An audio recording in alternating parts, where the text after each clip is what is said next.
Welcome to the meditation of the word.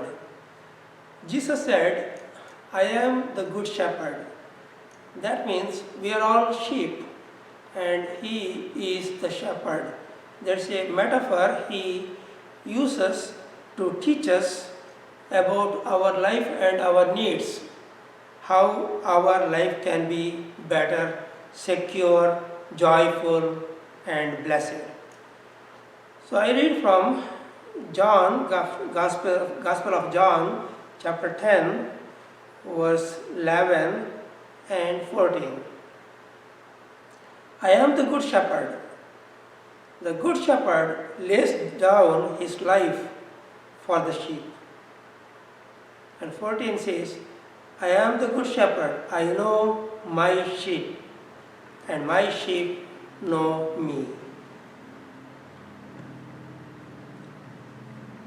Although shepherds are not considered great people,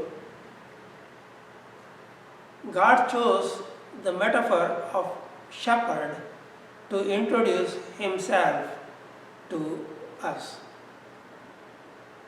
And God also chose the metaphor of shepherd in order to bring more honor to those who live in the bottom of the society. Like shepherds are not great people. In human eyes, they are insignificant people. God wanted to give them honor by calling himself as a shepherd. And also fishermen. Fishermen also not considered great people in the eyes of the society. That's why Jesus chose fishermen as his disciples. God's way of looking into things are way different from how we do. In his sight, humble and meek are great leaders, and those who claim to be great in this world are nothing. Reflecting on this concept, Paul writes in 1 Corinthians chapter 1, 27 onwards, God chose what is foolish in the world to shame the wise. God chose what is weak in the world to shame the strong. God chose what is low and despised in the world, the things that counted as nothing, and used them to bring to nothing what the world considers important, so that no one can ever boast in the presence of God.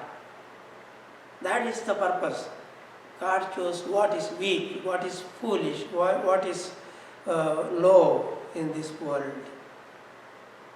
God does not want anyone to claim greatness on their own merit. He considers great those who give him honor, those who humble themselves and exalt his name. They will be great in his sight.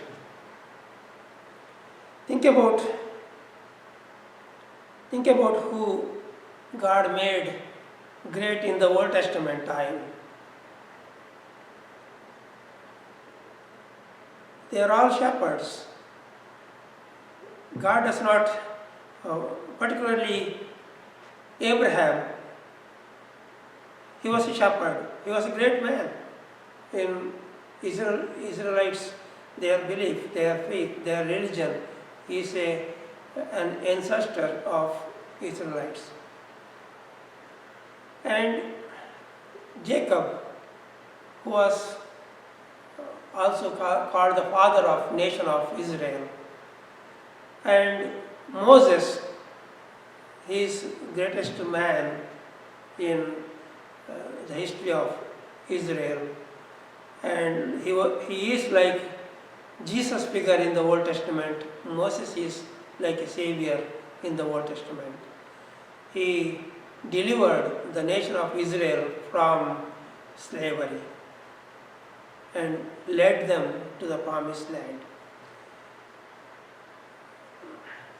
Who is the greatest king in the Old Testament?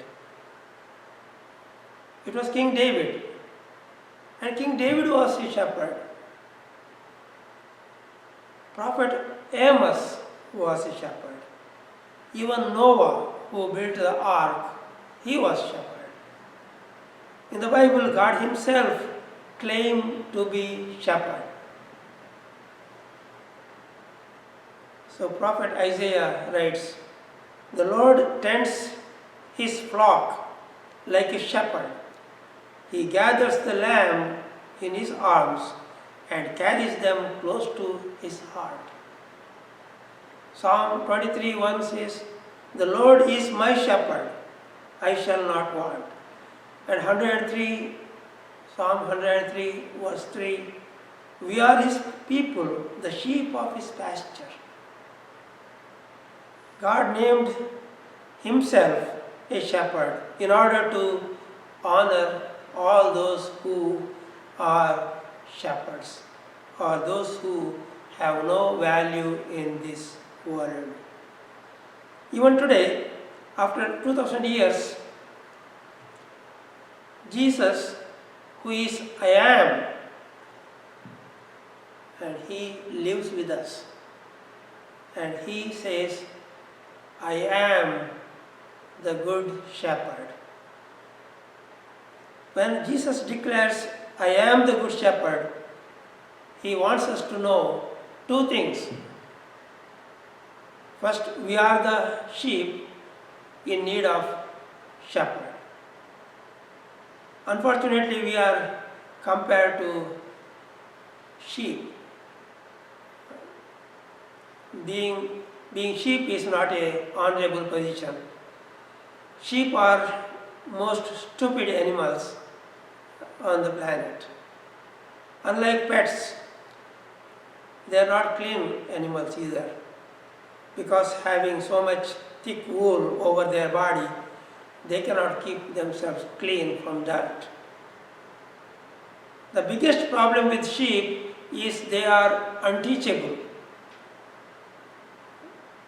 No one can train them to behave in a certain way. Just like sheep, mostly we humans, without proper direction, proper discipline. Isaiah rightly says, "We all, like sheep, have gone astray. We all have turned to our own way." We are unteachable sheep and can easily be lost. If you have ever been to circus, you might have watched elephants.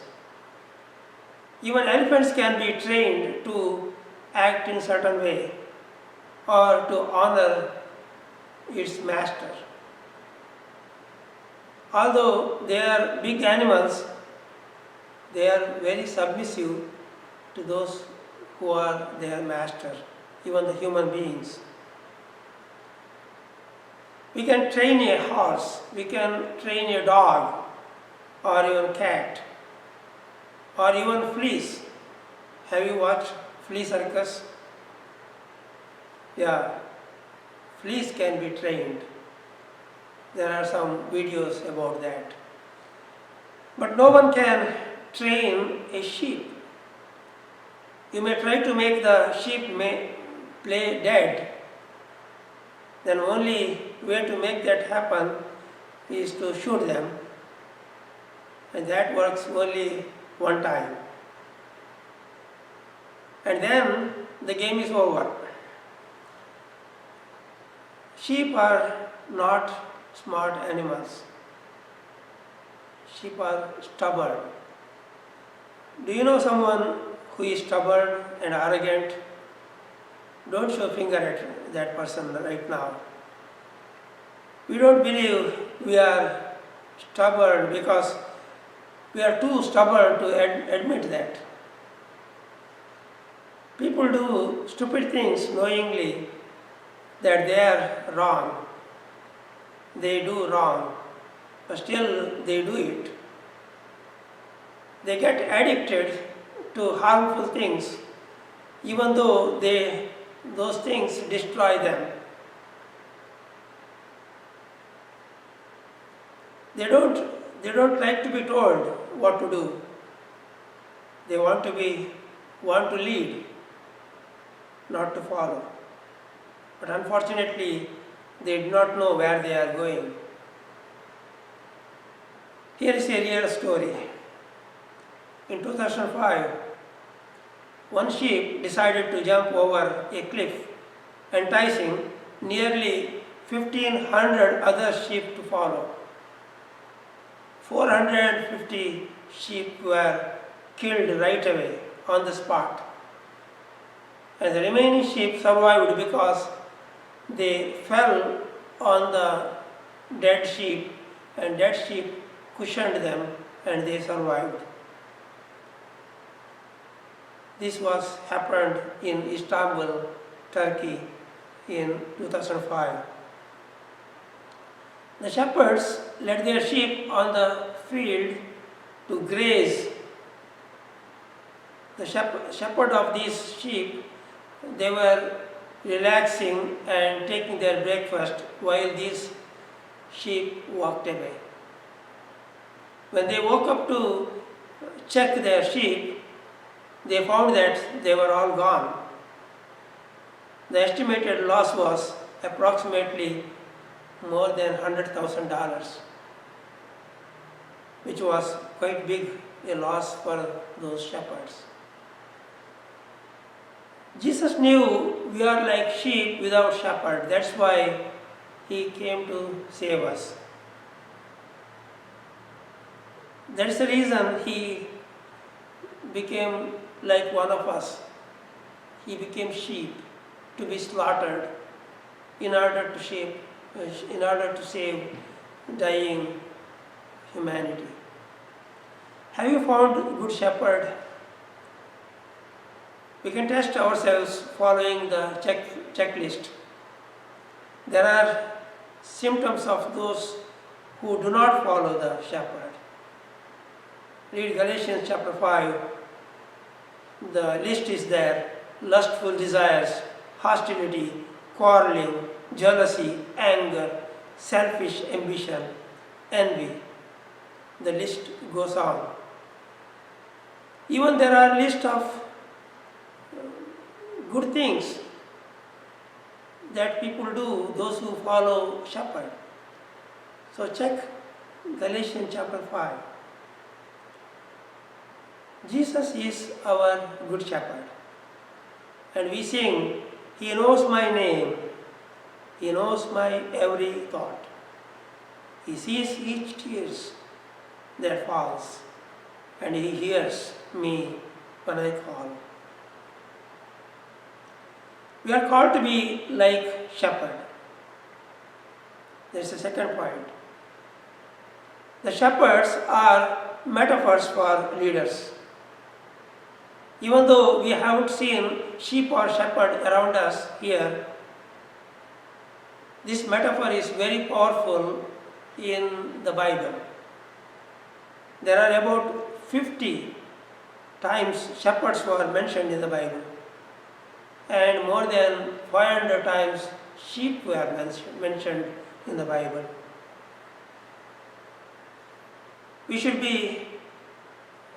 We are thinking about who should be our next president. People are struggling to support which candidate we should be supporting in this election year. To know the qualities of a good shepherd, good leader, we need to know the quality of the good shepherd. When we understand Jesus as the good shepherd, we know who should be our leader to lead us. Who do you think was the greatest king in the Old Testament? King David. He grew up as a shepherd boy, tending his flock, father's flock. By the time he went to confront Goliath, He was still a boy. He went and told Saul, the Israelite king, that he was able to tackle Goliath. Explaining his adventure as a shepherd, he said, "When a lion or a bear come and carried off a sheep, I went after it, struck it down and rescued the sheep from its mouth. When it turned on me, I seized it by its hair, struck it and killed it." 1 Samuel chapter 17, 34, 35. What one thing we notice from David's adventure? He did not think his own comfort. He risked his life to rescue the sheep. His strength was his faith in the Good Shepherd, who is the Lord. That is why he writes in Psalm 23, "The Lord is my shepherd, I shall not want." A true story appeared in Reader's Digest years ago, in May 2006. It was about a doctor by name Dr. Adela O'Sullivan. She practiced medicine in a clinic for homeless in Phoenix, Arizona. But lots of homeless people never visited her clinic. She herself went to the soup kitchens and shelters to treat them, to find them and care for them. She herself spent her money for prescription drugs when the patient could not pay for drugs. She was Jesus to many people. We can also be Jesus to others. I heard a news report from India that 70 doctors died of coronavirus in the process of treating their patients. There must be many more healthcare workers must be dead on the process. They risk their life for others. That's the quality of a good shepherd. Jesus, as the good shepherd, he says, "I lay down my life to my sheep." I lay down my life to the sheep. He did that on the cross. And John 15:13 says, "There is no greater love than to lay down one's life for one's friends." There is no greater love. If we practice that kind of love, we are the true followers of that good shepherd. Jesus is the shepherd because in him we find the highest example of leadership. Our society crumbles, family falls apart, marriages break down, kids take wrong decisions, crimes, looting and riots increases when people fail to follow the Good Shepherd. When someone fails to follow Good Shepherd, there will be self-interest and pride and arrogance that takes over.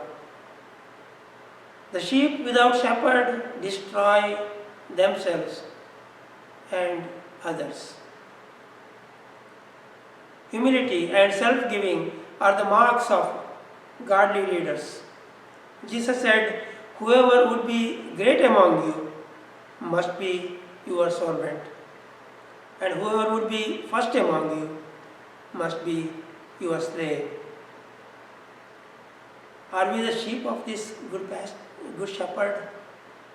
Are we the sheep of this good shepherd? There is no greater love than to lay down one's life for one's friends. That's what Jesus did for us. He saved us. And if we come to Him, He will make us like Him, the leaders like Him.